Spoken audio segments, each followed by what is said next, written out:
السلام عليك يا أبا عبد الله، السلام عليك يا ابن رسول الله.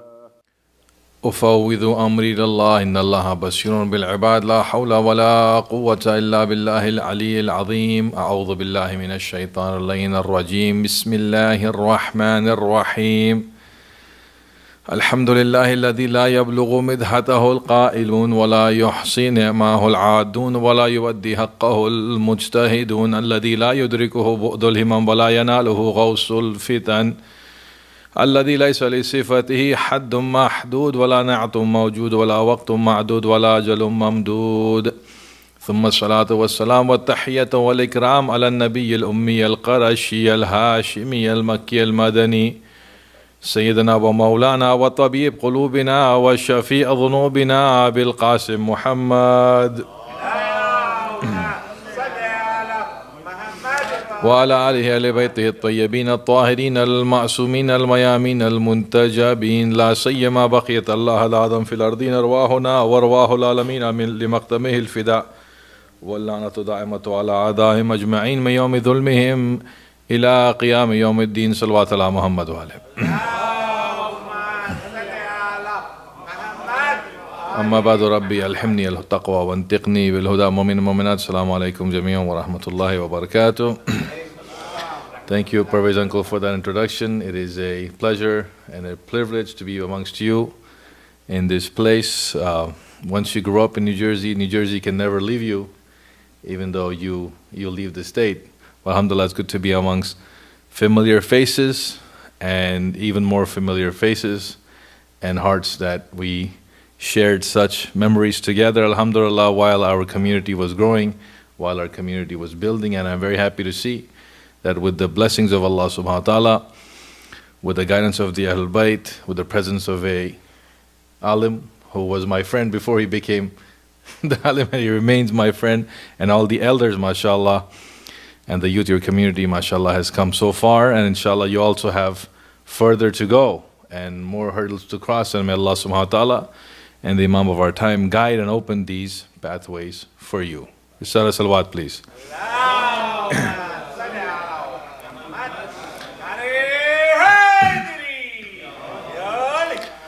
Mu'min Mu'minat, tonight, tomorrow, and the day after, inshallah, we are gathered here together in this blessed place where we remember Allah subhanahu wa ta'ala, to remember and commemorate, to mourn, and to discuss the personality of a very important person in the history of Islam, a very important personality in the spirituality of Islam, in the tradition of ibadah and zuhud and worship in Islam, in the tradition of mourning and aza in Islam. Every single discipline, every single aspect, every single part of our Islamic history owes a great deal and a big honor and a big credit, a very large credit to this personality who we remember and who we commemorate today.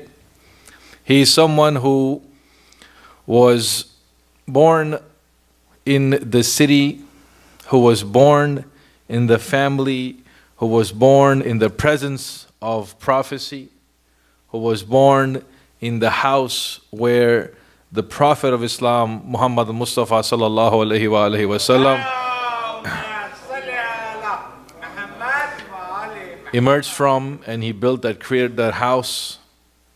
And he was born in a house where the defender of Islam, the lion of Islam, Asadullah al-Ghalib, Ali ibn Abi Talib, was present. He was born in a house where the Blessed Lady, from whom all the leaders of Islam, the Blessed Lady who is given the credit, and without whom there would be no connection between the Risala and the Imama. So the continuation of the Wilaya is from this Blessed Lady Fatima az-Zahra alayha salam.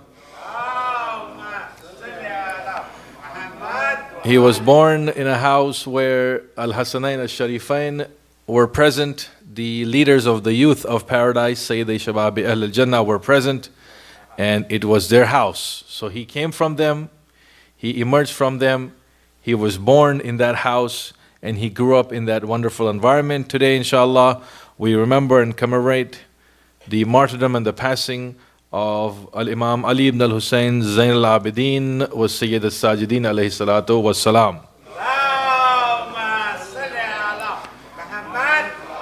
It is a very important lesson for us to look back into this history and see for some time and look at one angle of what this Imam did in his life. And we can learn as Muslims, as mu'mins, as believers, as human beings, what lesson we can derive and what lesson we can get from this blessed Imam. His father, you all know. His father, you are familiar with. His father, Abu Abdullah al-Hussein, you all are familiar with and Islamic history knows. His mother is someone I want to shed some light on briefly. Risala salawat, please.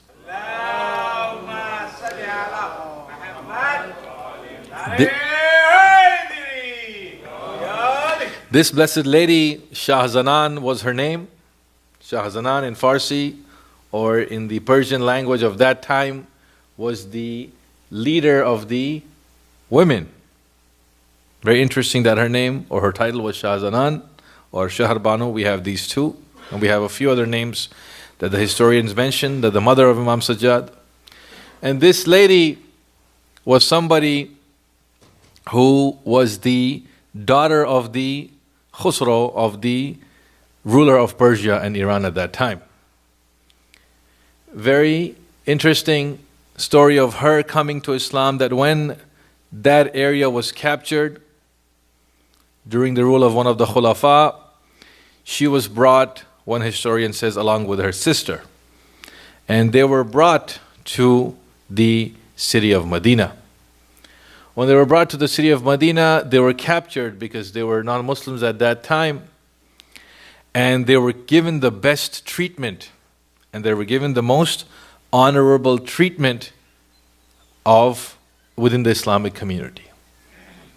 So we want to pause here and look at the mother of Imam Sajjad and look at this poison that is being spread in the world today, where people are afraid of Islam, while people have fear of Islam, when some people in the name of a so-called Islamic State, they are treating non-Muslims in a horrible way. In a way that the entire world looks at it and says, this is horrible. How Muslims are treating non-Muslims. How Muslims are capturing non-Muslims. How the so-called Islamic government there in the Middle East is treating the minorities that they capture. That is not the sunnah. That is not the path.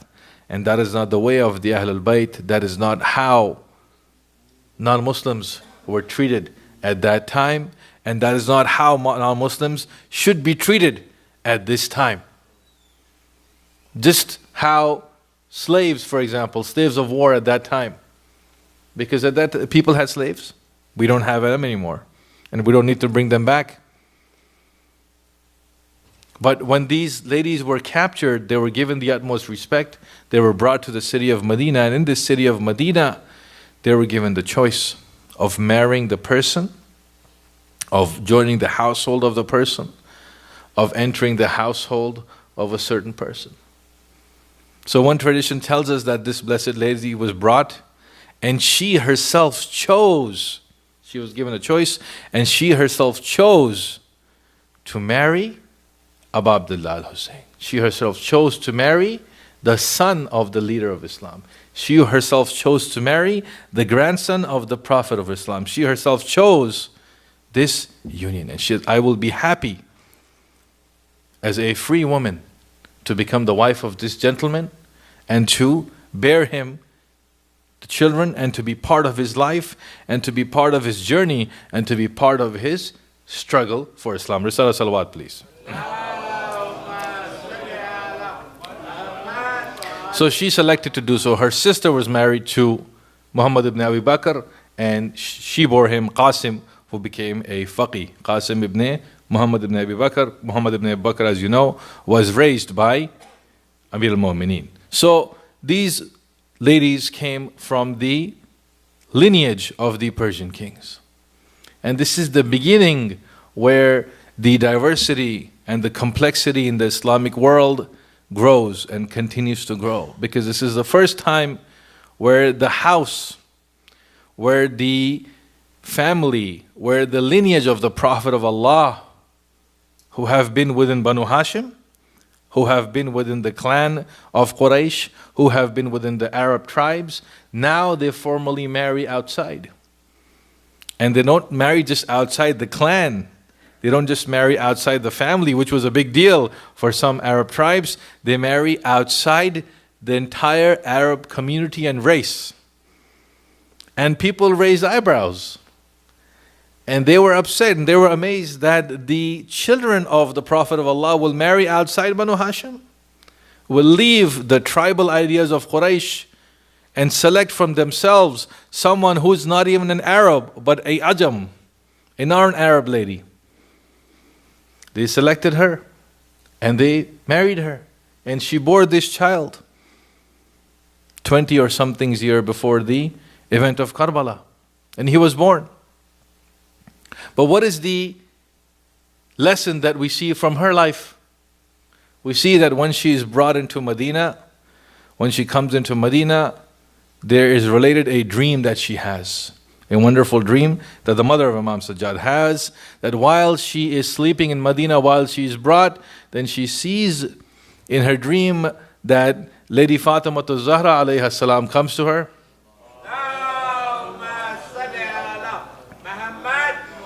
And she gives to her and she provides to her the teachings of the deen of Islam and the beauty of Islam. In a way, in a manner, in a language, in a medium that this lady understands and accepts. People, we often think that it is only a one-way street, that this lady came and Fatima Zahra gave her something, she accepted. No, of course she has to have her own questions. She has to have her own understanding of Islam. She has to have her own level at which she is when she realizes Islam, and that level is a great level. But Fatima Zahra comes to her at that level and tells her about the deen of Islam and tells her about her son. And this lady, in the world of malakut, in the world of her dreams, she accepts that Islam, and then she carries out the conversation she had with Fatima Zahra. And therefore, in the house of the Imamah, for the first time, the next Imam is born from a Persian lady. It is a wonderful story. It is a beautiful story. It is a story that has a great relevance for us. I will come back to it, inshallah. Risala salawat, please.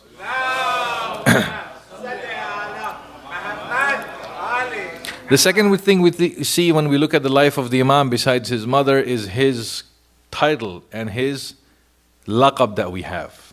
We have kunya, and as you know, kunya is given upon the birth of a child. You have Abu Abdullah, the father of Abdullah, which is given to a man on the birth of his child. We have Abu al-Hasan, which is the father of Hassan. That is the kunya. But the laqab is a title which is given based on a certain characteristic that you have, based on a certain feature that that person has. And because that person has that feature and has that characteristic, and they have it to such a degree, then the society and everyone around them recognizes this and says that this person has this character, and this person is going to be known by this title. So the two titles that we have for the fourth Imam, as you know, is Zain al-Abidin and Sayyid al-Sajidin. Wonderful titles, well-known titles. Zain al-Abidin, how do we translate this? Language is difficult to translate. Arabic, Urdu, Turkish, all these languages are very difficult to translate. Zain is something that gives beauty, that gives zina. Zina is ornamentation. Zina is beautification. Correct? Zina is the jewelry. So already the body is there, but that body is simple. That body is plain. You want to make that body more attractive. You want to make that body more beautiful. A wife wants to do that for her husband, for example, or mu'mineen do that for each other. That they want to make each other more appealing. So already something exists, but it has to be renewed. Something extra has to be added to it so that everyone looks at it and understands it in the proper way and in the proper context. So the ibadah and the worship of Rasulullah existed. The ibadah and the worship of Amir al-Mu'mineen remained. The ibadah and the worship of Al-Hasanain was there. The ibadah and the worship of Fatima al-Zahra was there. But after the event of Karbala, after the murder of Abu Abdullah al-Hussein, after the massacre of the grandson of the Prophet of Allah, this had to be renewed. New life had to be given to this concept. New channels had to be opened where this river of knowledge and learning and practice could flow into the corners of the Muslim world. Where new lamps had to be lit when it was dark. Banu Umayyah were creating darkness. Their message was to create ultimate darkness and to remove the light from Islam and remove the house of the Prophet of Allah. So to bring this back, we have the zina. We have the body of worship already existed. People knew what salat was. People knew what the worship of Allah was. Even those people who were against Imam Hussein, they at least pretended to perform the salat and the Sawm and the Hajj, to follow the laws of Islam. But that body of ibadah that existed was rotting. Banu Umayyah wanted to rot it. They wanted to kill this body. They wanted to leave only the skeleton and the bones. Slowly and slowly they want to remove the true Islam and say, well, ma khabarun ja'a wala wahyun nazal. No khabar came and no wahi came. Let's remove all this action. They couldn't do it overnight. They had to do it slowly. So to make that body more beautiful, to make that body more creative, to make this worship of Allah subhanahu wa ta'ala better in the eyes of the Muslim community, then Imam Ali ibn al-Hussein, he came forward and he performed the worship of Allah subhanahu wa ta'ala so much that he received the title Zainul Abidin, the beauty of those who do ibadah and worship of Allah subhanahu wa ta'ala, the ornament of the body that is the ibadah and the worship of Allah subhanahu wa ta'ala. Risala salawat, please.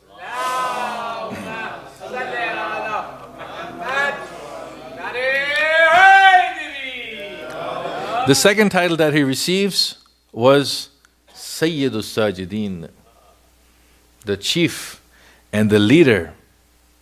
The leader is someone who does something more. The leader is someone who is more active in one field. You all, mashallah, understand this? In whatever field you are, the leader is the one who is extremely drowned, extremely filled with the quality that he's trying to represent, and that is what he represents. So Sayyidus Sajidin, the chief of the ones who perform sajda, the chief of the one who do sajda to Allah subhanahu wa ta'ala. It is related that every single time he received a blessing from Allah subhanahu wa ta'ala, he would go into sajda. Every single time. You and I, for us today, sadly, this concept of sajda, this idea of sajda, is become very limited. We are happy, we are comfortable doing sajda on the musalla in our house. That's it. That is the only place that we are comfortable doing sajda. We don't do sajda anywhere else. But he removed this concept. Because Banu Umayyah tried to do that at that time. They said, do sajda in the masjid and leave it. Do everything else outside and do sajda in the masjid and on your musalla and leave doing this sajda, which is the worship of Allah subhanahu wa ta'ala. But this Imam, if he was in the market and he received a blessing from Allah subhanahu wa ta'ala, he would perform the sajda right there. If he was sitting in someone's house and received some good news, he would do sajda thanking Allah subhanahu wa ta'ala. If he was walking in the street and a remembrance, he even remembered, فَذَكَرَ نِعْمَةُ اللَّهِ, if he remembered the blessing of Allah subhanahu wa ta'ala, he would perform his sajda right there. SubhanAllah. Someone you see, not just in the house, not just in the masjid, not just in the context you and I are familiar with, but every single place where the opportunity and the context for doing sajda, of putting his forehead onto the ground would arise, he would perform that worship, act of worship. And that is where he would get this, Sayyidus Sajid. The people said, no one performs sajda like this. Why? Because he's trying to bring back, he's trying to revive, he's trying to continue the message of the Prophet of Islam. He's trying to remind people of that Amir al-Mu'mineen who used to perform sajda in Medina, before that in Makkah, after Medina and Kufa, wherever Amir al-Mu'mineen had the opportunity, he would perform the sajda to call people back toward the deen of Islam, to remind people of the source of their blessings, to thank Allah on the blessings he would have or on the bala with which he was struck. The question remains, my brothers and sisters, this Imam who was there, did he not suffer through the events of Karbala? As a young person, did he not see that his entire family is going from Medina to Makkah, from Makkah all the way to Kufa?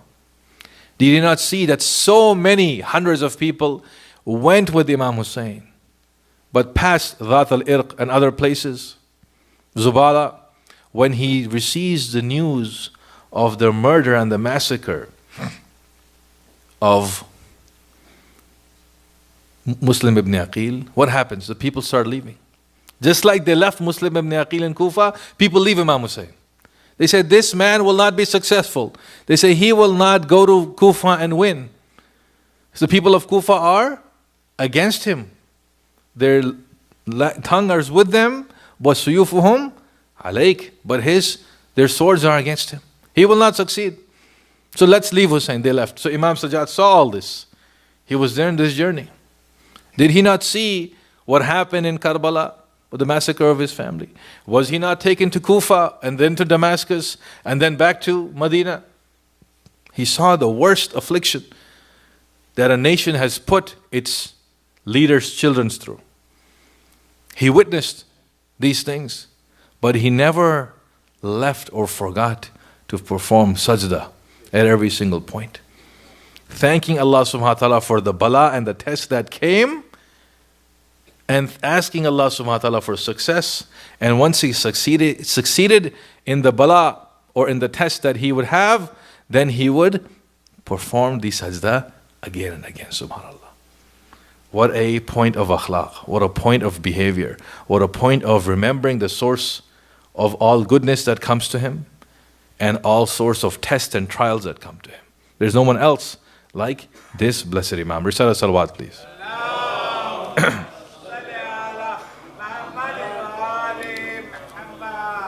This title is given to this Imam not by ordinary people. Al-Zubayr narrates that Jabir ibn Abdullah was sitting with the Messenger of Allah, with the Prophet of Allah. And Imam Hussein was a young child. Imam Hussein was a young child, 6, 7, when the Prophet of Allah passed away. But during that period, during his childhood, the Prophet of Allah would put Imam Hussein on his lap or on his leg. One point I will say about the relationship between Rasulullah and Imam Hussein is that on the night of Ashura, on the day of Ashura, when Abul Fadl Abbas is addressing the people of Kufa, he says a very interesting point, which time and again you can think about. He says, this is Hussein وَكَانَ مَشْيُهُ عَلَى جَسَدِ رَسُولِ اللَّهِ أَكْثَرُ مِنْ مَشْيِهِ عَلَى الْأَرْضِ. He says that when Hussein was in the presence of the Prophet of Allah, he spent more time on the body of the Prophet of Allah than he did on the earth, on the ground. That is something to think about. That if Imam Hussein was in the presence of the Prophet of Allah, he would not let Hussein sit or stand or walk on the ground. He would always carry him and put him on the shoulder or put him on his lap or hold him. This is the attitude of. So here he says that Imam Hussein was with the Prophet of Allah, and Jabir narrates that he said, the Prophet of Allah said that this is my son Hussein, after him will come Ali, who I will call and I am calling Sayyidul Abidin or Zainul Abidin. And on the day of Qiyamah, Yunadi Munadi, a caller will call out, where is Zainul Abidin? And he will stand up, because he will bring back and revive the worship of Allah subhanahu wa ta'ala as Rasulullah has meant it, And after the massacre and murder of Imam Hussein in Karbala, after the chaos that has been created in Karbala, after the disruption of the lineage of Imama, after the negative and false propaganda that happened in the time of Imam Hussein, all these certain things were brought back. Recite salawat, please.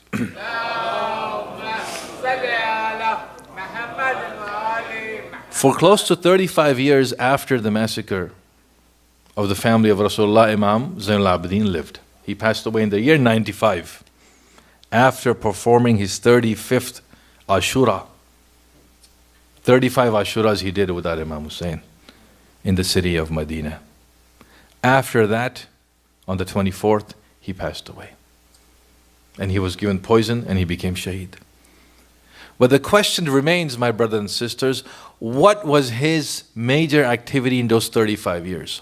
What was his legacy in those 35 years? What was his purpose in those 35 years? What did he do with the opportunity that he had?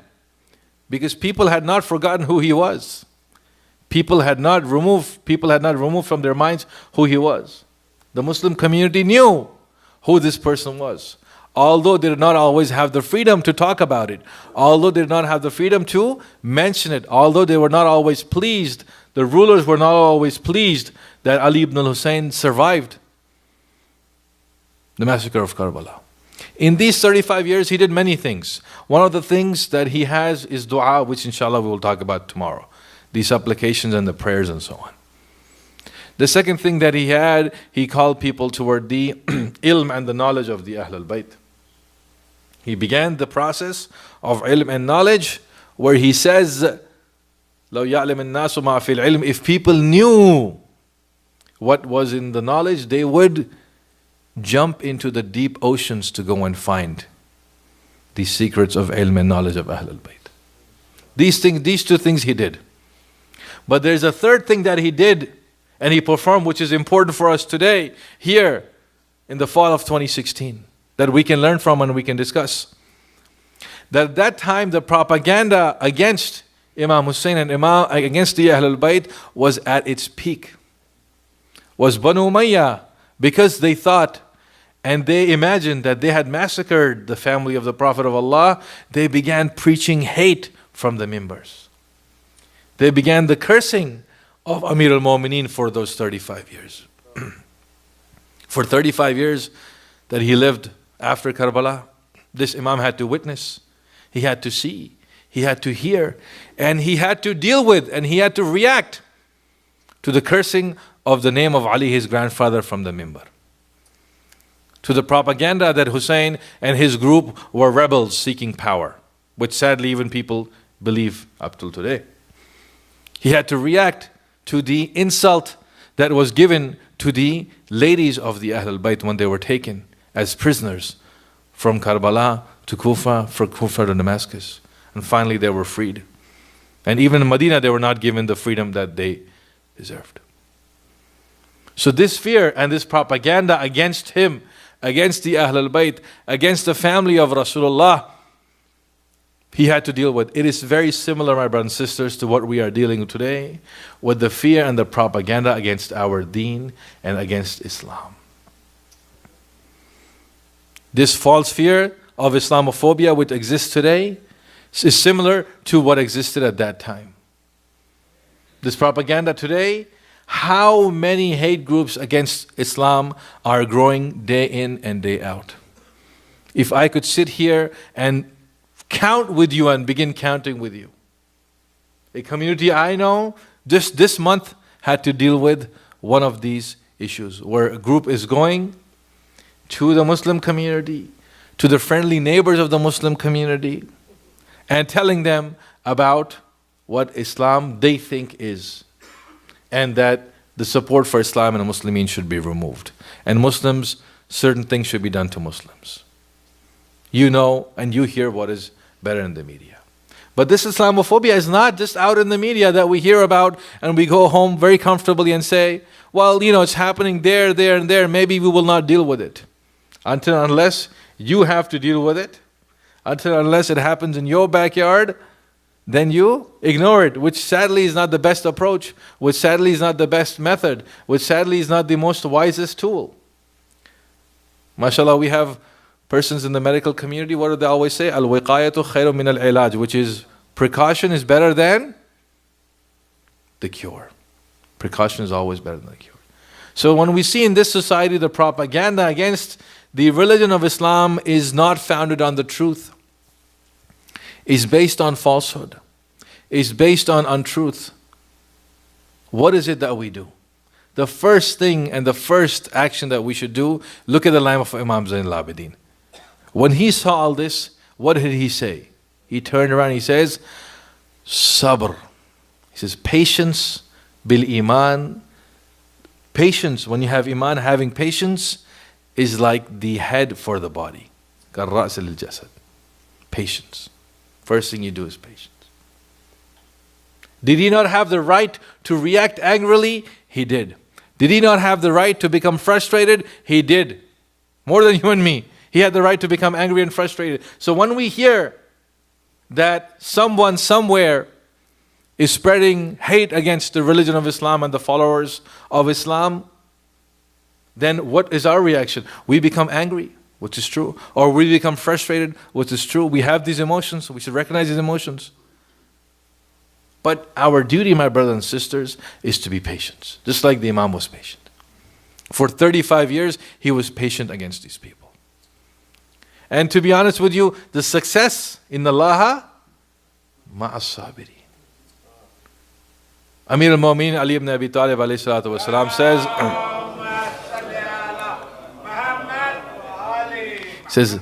ليس الشجاع من يفر من المشاكل ولكن الشجاع من يرى عاقبة المشاكل. He says the brave person is not the one who runs away from the problem, but the brave person is the one who sees the end of that problem. That end might not be in your life. That end might not be in this month. That victory might not come right now, but that victory will eventually come. If you look at it politically, did Imam Sajjad succeed politically in his life? He did not. The propaganda against Ahlul Bayt continued. It got even worse with Banu Abbas who came. The preaching against Amir al-Mu'minin continued. Yes, it continued. The imprisonment of the Imams of Ahlul Bayt continued. Yes. The persecution of the followers of Ahlul Bayt, it continued. Yes, it continued. But today, who is successful? Today, whose remembrance is being done of the Ahlul Bayt? Today, whose message is repeated again and again that 30 million people visit Karbala every single year? It is Imam Hussein. It is Imam Hussein. He's successful because he saw, and Imam Zain al-Abidin saw the end victory, which was for him and which came through patience.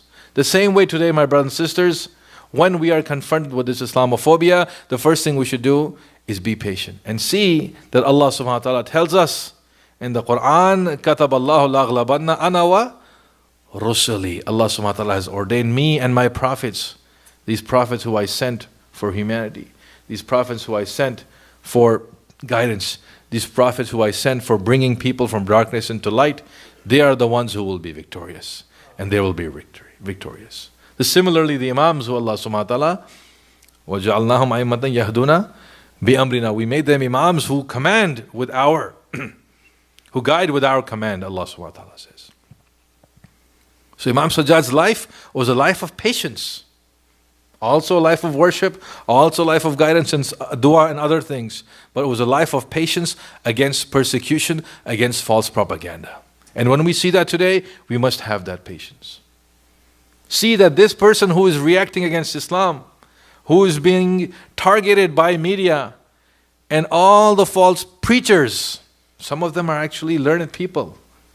You know, when an ignorant person goes and runs for a certain office, and makes a joke of himself, you say he's ignorant. He is ignorant. He is not a scholar. He does not know. He does not know the Bible. He does not know the Torah. He does not know the Quran. He's just spewing hate. May Allah forgive him, guide him. But when a preacher does that, when someone who calls himself a preacher, who says he's a scholar of Christianity, for example, or a scholar of a religion, and he stands up and speaks against Islam, then you become surprised. Then you say, you're supposed to know what is between Islam, between the Quran and the Bible. You are supposed to know that the God of Ibrahim, the God of Abraham, and the God of Isaac, and the God of Moses, and the God of Jesus, son of Mary, is the same God who sent Muhammad al-Mustafa sallallahu alayhi wa sallam. He's the same God who sent the messenger of Islam. He's the same God who sent the Quran. He's the same God who sent the Torah and the Injil, and then He sent the Quran, the Torah and the Evangel, and then the Quran. How can we let it pass that certain scholarship stands and spews hate against Islam? There must be patience. The second thing that we see, my brothers and sisters, in the life of Imam Zain al-Abidin is when he confronts this hate, when he confronts this propaganda, he works against it. He works against it by confronting it on a daily basis. He does not ignore it. He does not let it pass. What do we see? That once the Imam is walking in the city of Medina, he goes in the city of Medina, and some people are sent to insult him. Some people are sent to attack him physically, because they cannot attack him with words. You can attack someone two ways, either with words or physically, correct? With words, whatever they try, he succeeds. His du'as spread far and wide. His khutbahs spread far and wide. Wa kalamukum nur, and your speech is light. And this goes against the propaganda of Banu Umayyah. Physically, they cannot kill him because the Muslim Ummah will rise up against them. They already murdered Imam Hussein. So what do? They insult. They insult Imam Sajjad. They go and the abba that he's wearing, they send someone in Medina to go and pull it. As he's walking in Medina, from his home to the masjid of Rasulullah, from his home to the market, from his home to help those who are in need. They send people to go and run and pull this abba, which is an insult, because a piece of your clothing is gone. Every single time this happens, what is the reaction of the Imam? He looks down, he smiles, he says, may Allah forgive this person. The people that are with him, he says to them, please go and bring my abba back. And that's it. Did he not have the right to get angry? He had the right to get angry, but he does not. He does not react with anger. He reacts with patience. He reacts with prayer for this person. And again, his words that are spreading across are informing people about the haqq and the truth. Are informing people about the message of Imam Hussein. The same way we should today, my brothers and sisters, when someone is speaking, when they don't know what Islam is. They don't know the meaning of Islam. They don't know what the meaning of the word Allah is. They don't know that our prophets are there similar to the prophets of the Old and the New Testament. Then it is your duty. It is the duty of every single person here and every single person listening. Young, old, brother, sister, male, female, to go and to correct this idea. Rishala salawat, please.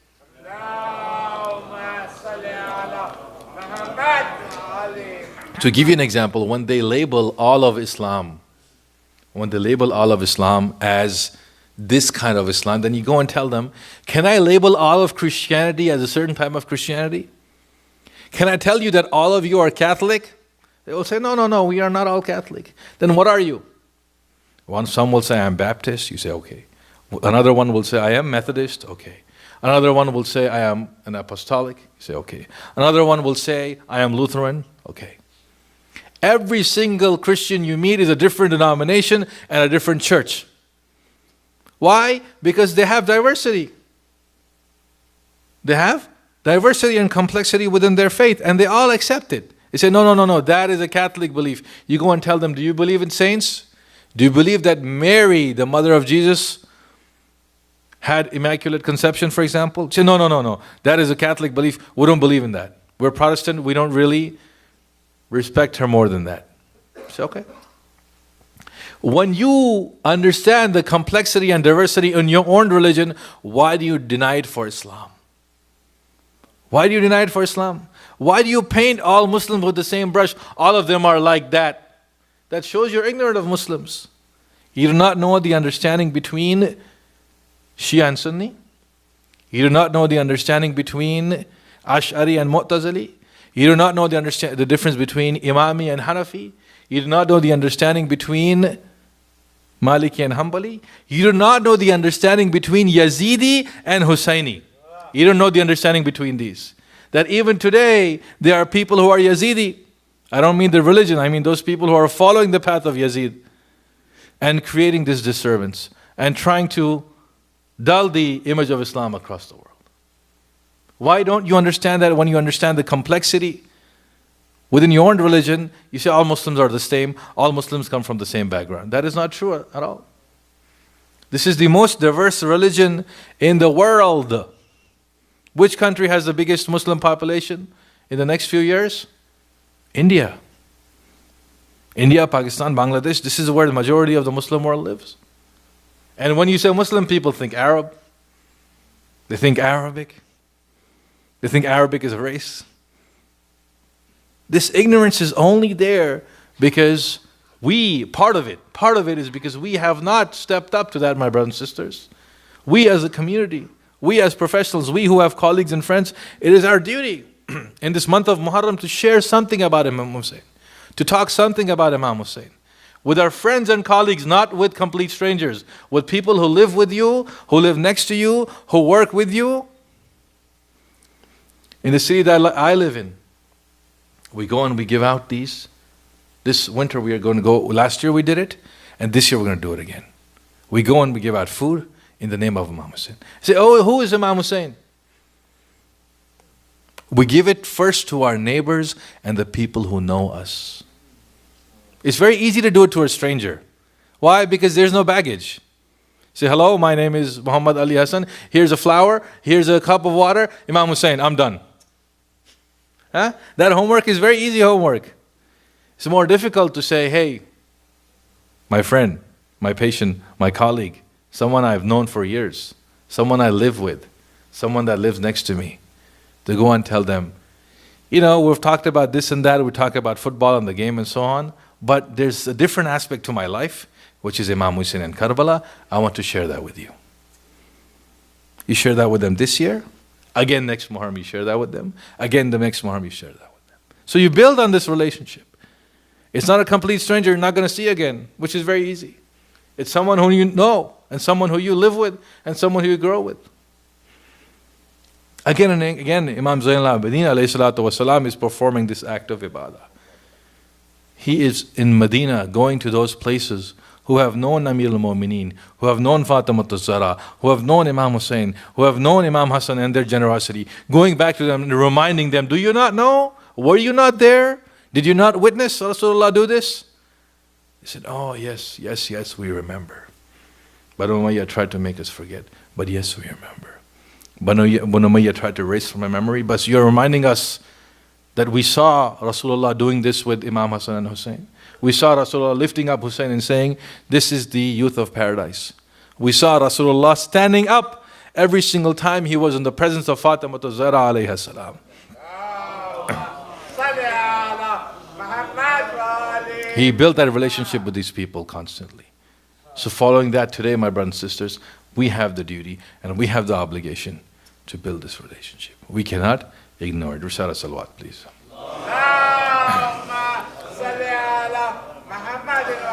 There are other aspects to the life of this Imam we will continue discussing tomorrow and the day after, inshallah. We come to the commemoration of the Shahada and the martyrdom of this Imam, and we recite together, Assalamu alayka ya Awa Abdillah, Assalamu alayka ya ibna Rasulillah, alaykum minna jami'an, Salamullah, abadan ma baqina wa baqiya al-laylu wan-nahar. Assalamu ala al-Husayn wa ala Ali ibn al-Husayn wa ala awlad al-Husayn وعلى أصحاب الحسين. Peace be upon you, grandson of Rasulullah. Peace be upon you, O son of Amir al-Mu'mineen. Peace be upon you, O light of the eyes of Fatima az-Zahra. Peace be upon you, O brother of Imam al-Hassan. Peace be upon you, O commander of Abul Fadl al-Abbas. Peace be upon you, O peace of the heart of Zainab al-Kubra. Today, brothers and sisters, let us go to the city of Medina. 35 years after having commemorated Ashura, after having done Ashura with the Muslim community and with the Shia community, finally Imam Zain al-Abidin, he's poisoned at the command of Banu Umayyah, of Marwan and Walid, and he's passing from this earth. He is going from this earth. He is returning to his Lord. There amongst his friends and his family members, everyone is gathered around Zain al-Abidin. His family is gathered around Zain al-Abidin.